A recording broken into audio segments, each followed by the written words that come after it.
Chào các bạn. Nay ta thực hành vẽ mấy cái hình cơ bản bằng phần mềm Scratch.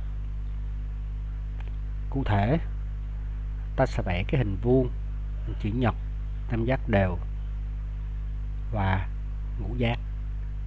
Sau 4 hình này, bạn sẽ biết là cách để vẽ những cái hình khác. Ví dụ, 6 cạnh lục giác, bát giác, vân vân. Nay ta vào vẽ luôn nhé. Rồi, bây giờ ta làm quen với nó đây.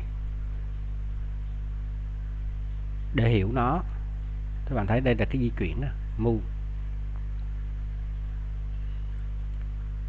Rồi, mở sự kiện ra, cắm cờ. Cái nút này là để khi ta bấm vào nó thì nó sẽ hiện lên. Bây giờ bạn coi đây. Đây cái move. Bạn cho nó là 100 bước. Bạn bấm nó di chuyển. Chúng ta không thấy được nó. Cái này nó sẽ quay nè. 90 bước. 90 độ, góc vuông là 90 độ. Đó, nó quay à. Nếu ta bấm nữa này. Thấy không? Đó. Bây giờ để vẽ được cái hình, cho nó ra được cái hình vuông rõ ràng, thì bạn mở này ra, ta chọn cái pen, gọi cái thư vựng pen này ra. Đầu tiên bạn thấy erase, kéo vào đây, xóa hết, đặt bút xuống ha. Rồi bây giờ bạn coi này. Đó. 1 ha. Để hoàn tất ta có thể làm tương tự 90 độ nha. Đó. Rồi lên đây di chuyển bao nhiêu? 100. Lại quay 90. Cứ thế ta di chuyển 100. Đó. Lại quay 90. Hình vuông đây là 1 cạnh, 2 cạnh, 3 cạnh và cạnh cuối cùng là 100 và quay 90. Bóng này, thấy không? Để thấy được cái bước chạy của nó, đúng không? Bước vẽ bạn có thể cảm nhận bằng cái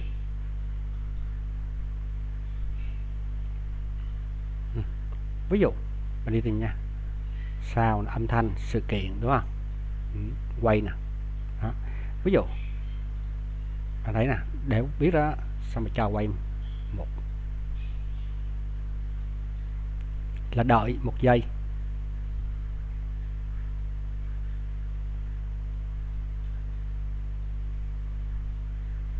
Đợi 1 giây. Mà thấy đó, nó vẽ cho ta thấy, đúng không? Ta ra hình vuông.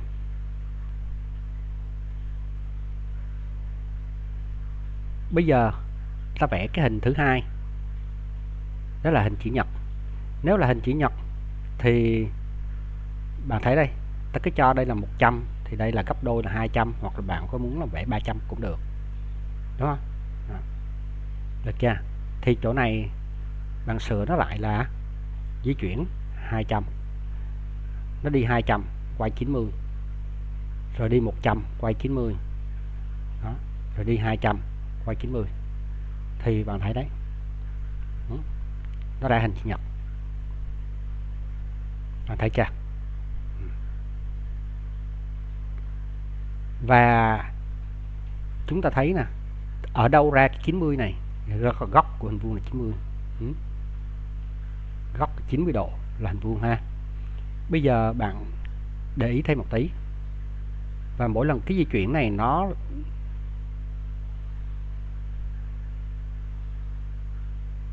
kéo đây rất mất thời gian. Ta có thể làm cái này, bạn bỏ ở đây nha, đúng không? Vậy thì đặt xuống, bạn có thể kéo khối nè, bấm nút phải chuột, bấm nút phải duplicate các bạn. Đó, đi đây. 1. Thấy chưa? Đó. Rồi ta phải bấm nút phải duplicate. 2. Bấm nút phải duplicate. 3. Thấy chưa? Đưa đây.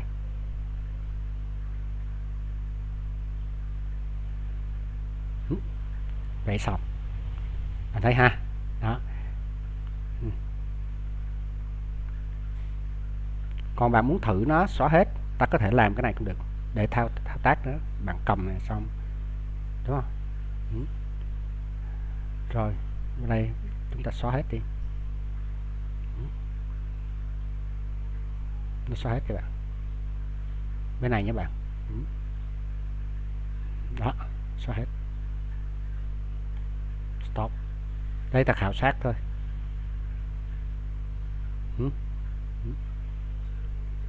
Xóa hết. Rồi, bây giờ ta khảo sát thêm cái này. 1, 2, 3, 4. Bây giờ để cho nhanh nha. Đúng không? Ta chỉ việc bỏ mấy cái này. Bạn cầm bỏ.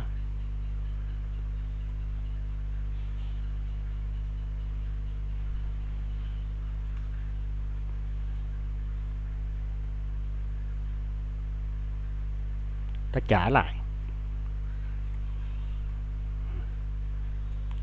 Đây, nó vẽ một cái hình vuông. Bạn thấy ở đây nè. 1, 2, 3, 4. Cái điều này nó lặp 4 lần. Nó 4 lần 4 khối nhau. Bạn thấy không? Nó có 4 khối nhau. Giống nhau. Đúng không? Giống nhau. Như vậy thì ta đưa nó vào vòng lặp. Bạn thấy chưa? Ha, ta xử lý cái vòng lặp. Đây, repeat, lặp. Bạn vào đây. Như vậy hình vuông là 4 lần. Bạn gặp 4 lần. Đúng không? Đưa này vào đây. Rồi. Ta xóa đi. Ra. Hoặc là bạn để cho thấy rõ hơn rồi. 1. Lặp 4 lần. Bây giờ cái này xóa đi. Bây giờ bạn thấy đây, nếu bây giờ ta vẽ hình thứ hai, hồi nãy là hình chữ nhật rồi, 3 cái này tam giác, vẽ tam giác đều. Bạn thấy chưa? Vậy thì tam giác đều có 3 cạnh.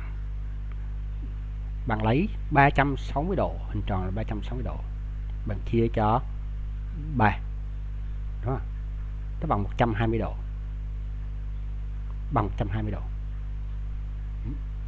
Thì bạn quay đây. Đó, lọc là 3 cạnh. Và quay 120 độ.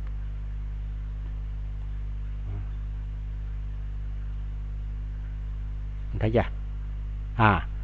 Tương tự, nếu là hình ngũ giác, ở đây bạn biết rồi. Ngũ giác là 5, 1, 2, 3, 4, 5. Bạn tính trước, lấy 360, ta chia cho 5, bằng 72 độ. Đó, như vậy thì bạn quay mấy? 5 cạnh. Và quay mấy? 72. Xong.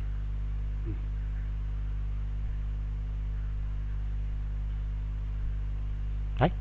Bây giờ bạn muốn là lục giác. Lục giác thì tương tự là 6. Đúng không? Bạn bấm vào đây. 360 chia 6. Bạn lấy đó 60 độ. Như vậy ở đây tôi quay là 60 độ.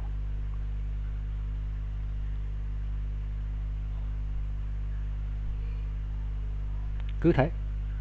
Nếu là 8, nó phải chia chẵn nha. Ta 7 thì 360 nó không chia cho 7. Bạn thấy 360 mà bạn chia cho 7 thì nó sẽ vẽ nó lẻ, đúng không? Đó. Nhưng mà 360 bạn chia cho 8 thì được nè, 45. Đúng không? Đấy. Thì bạn gõ là 8. Đó. Đó. Và quay này là 45.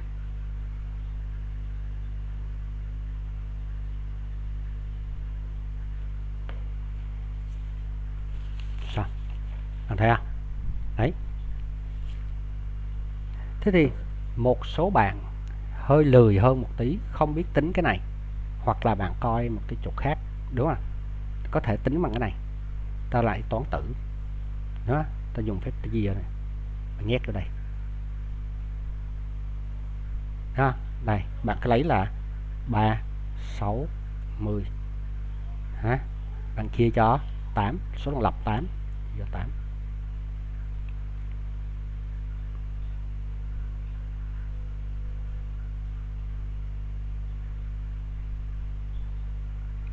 Chúng ta vẽ lại cái hình, ví dụ ngũ giác 5.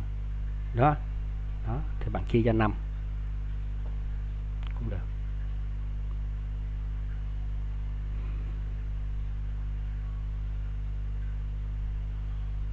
Rồi, ở đây ta học ta vẽ mấy cái hình vuông, hình chữ nhật, tam giác đều, tứ, ngũ giác đều, hiểu nè. Và bạn có thể mở rộng thêm bát giác, thậm chí mở rộng lên nữa. Rồi, chúc bạn thực hành thành công. Chào các bạn nhé.